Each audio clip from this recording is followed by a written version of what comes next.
In my opinion, we should start the conversation about long-acting formulations, long-acting injectable formulations before the first relapse. I think we should be talking about it when we begin to treat the illness.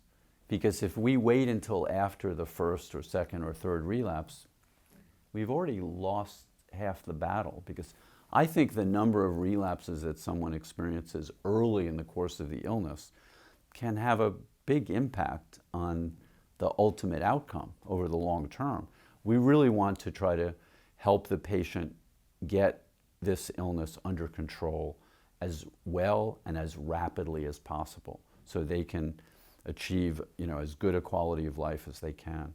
So I think the message should be at the very beginning of the illness, as we're doing psychoeducation, as we're explaining the nature of the illness and the need for continued medication, which is not easy to convince people of, but as we're trying to do that, we should explain that there are many advantages to using long-acting formulations, and this is the way we treat your illness. This is what we recommend. So we're going to start with oral medicine, and then we're going to switch to the long-acting formulation. So it becomes part of the patient's expectation, and not that a year later, after one or two relapses, somebody says, well, maybe we should put you on a long-acting formulation. I think that's a very different scenario. If it's something that someone views as part of the treatment plan from the very beginning, I think it's a lot easier. I think that we have to take advantage of different techniques in communicating with our patients. And one is motivational interviewing. So understanding,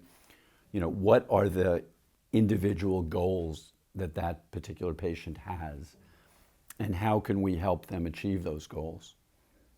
In many cases, a relapse will interfere with the achievement of those goals.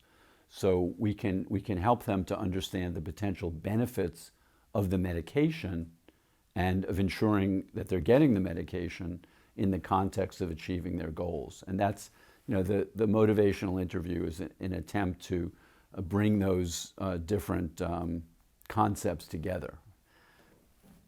Not all of us have been well trained in motivational interviewing, and not all of us are, I think, comfortable presenting the case for the use of long-acting formulations, and I think we need to do a better job of that. Sometimes we hear from clinicians that they think it's too complicated to switch from oral medicine to a long-acting formulation. I don't think that's true at all. I mean, I think we know a lot about the right conversion. So we have someone on oral medicine, we have a sense of what the right dose is. We've found over time that they might be vulnerable to certain side effects. We've tried to adjust the dose appropriately. And then we switch to a long-acting formulation. It can be quite straightforward. I think we have good guidelines. It will depend on the specific drug. Each drug has different dose, potentially different injection intervals. But the information is there, and I think it's relatively straightforward. And the investment that the clinician makes in doing that transition will pay off over the long term.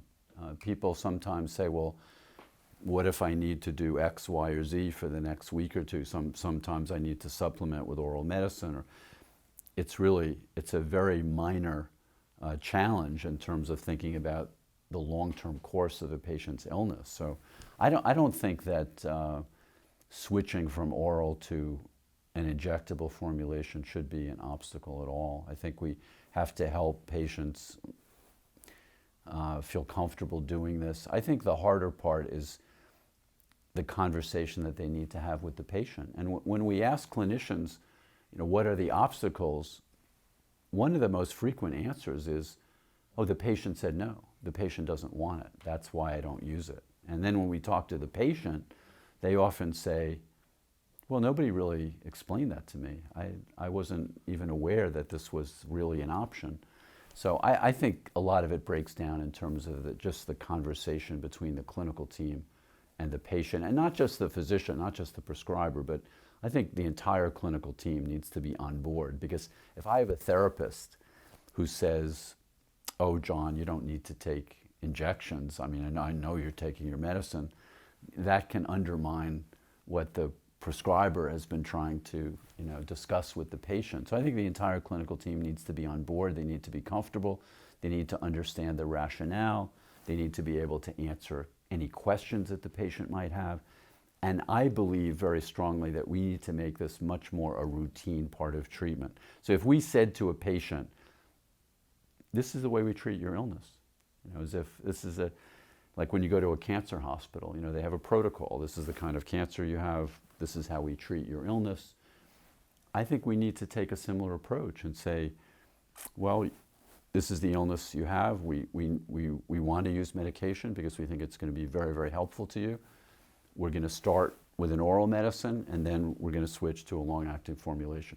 This is the way we treat your illness.